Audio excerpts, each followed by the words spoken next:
Hi, welcome to Love-A-Dram. I'm Jonathan. This is our Whiskey of the Week for October 28th, 2024. This week we're delighted to be able to present the Victoriana from Glen Scotia. It's one of our favorite whiskeys from one of our favorite distilleries and one of our favorite regions in all of Scotland. So it also has a very interesting, kind of a spooky little ghost story that's associated with it. So in honor of Samhain and Halloween this time of year, yeah, you don't want to miss this one. Stay tuned. We got a little story for you.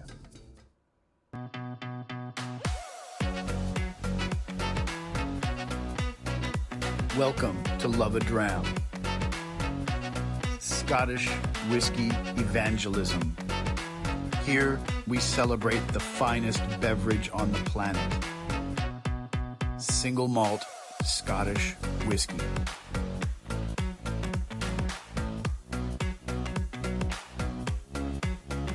Wouldn't you love a dram? Hey everybody, thanks for tuning in. This is Love-A-Dram. This is our Whiskey of the Week, Victoriana. It's a gorgeous whiskey from Glen Scotia. It is matured in ex-bourbon and ex-sherry casks that have been heavily charred, and then it's bottled at cask strength.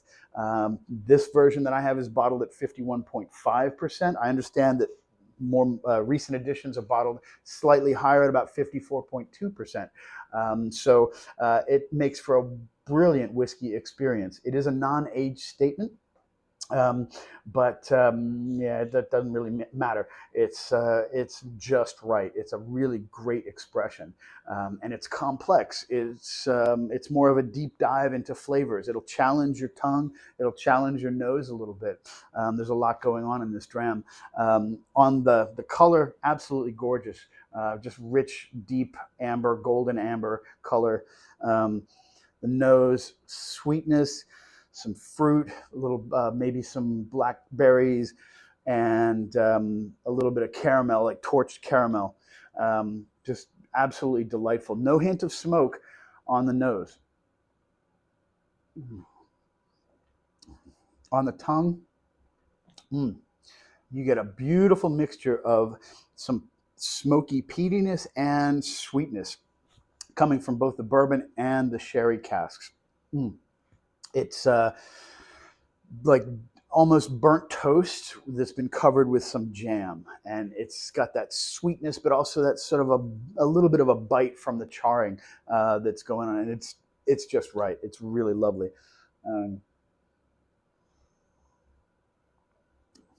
Yeah, and the finish, it just carries on. It lingers and lingers. Lots of great sort of smoky and charred flavors that are coming through in that dram. It's complex. It's not, it's something that you're not going to just chug this back. I mean, it is cask strength too. So you may want to add a little drop of water and see what that does for it. Personally, I don't think it needs the water. I think it's just absolutely perfect where it is because it's delivering the full force of all those wonderful flavors that are coming out of the casks and out of the production that they do there. It is lightly peated, lightly smoky in that sense, but it's balanced so beautifully with the fruity and the sweet flavors from the cask maturation that it's done. I first encountered this whiskey in Campbelltown. I was there and I had a wonderful dinner there of some local scallops, beautiful seafood, and this was my after dinner dram, and I just about hit the floor. I mean, it was just like, you hear the angels sing. It's one of those moments. It was just like, wow, fantastic. Time just stopped, and everything about this was just like lighting up my brain. It was beautiful. So it's been a whiskey that I've always, want to keep on hand because it's so good.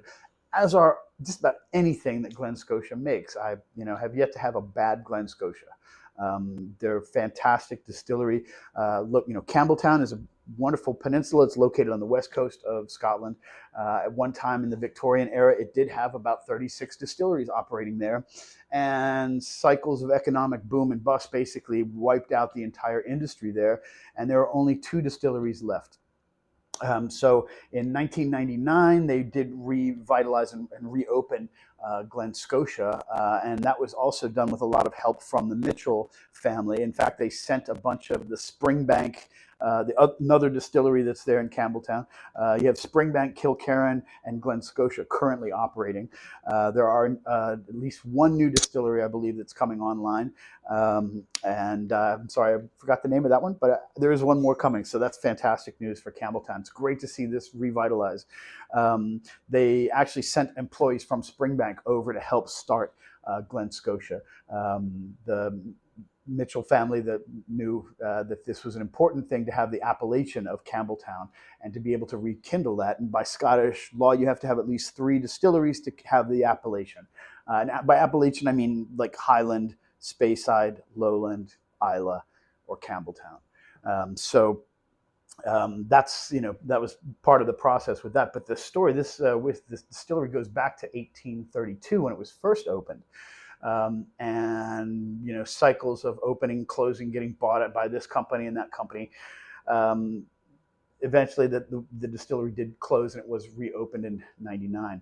But there's kind of an interesting, spooky little tale that's associated with this distillery, because in 1930, on the night before Christmas Eve, Duncan McCallum, who was the owner and distillery manager there at Glen Scotia, allegedly drowned himself in the water source for the distillery, which was Cross Hill Loch.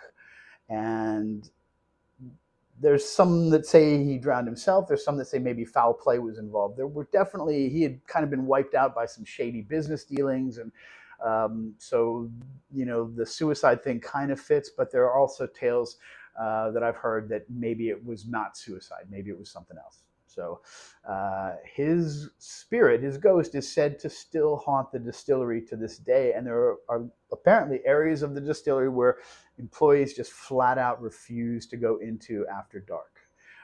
And I guess after enough experiences there, yeah, maybe that's happening. So this has an interesting kind of a spooky tale associated with it. Nice little dram for Halloween. So I recommend you go out and find yourself a bottle of Glen Scotia.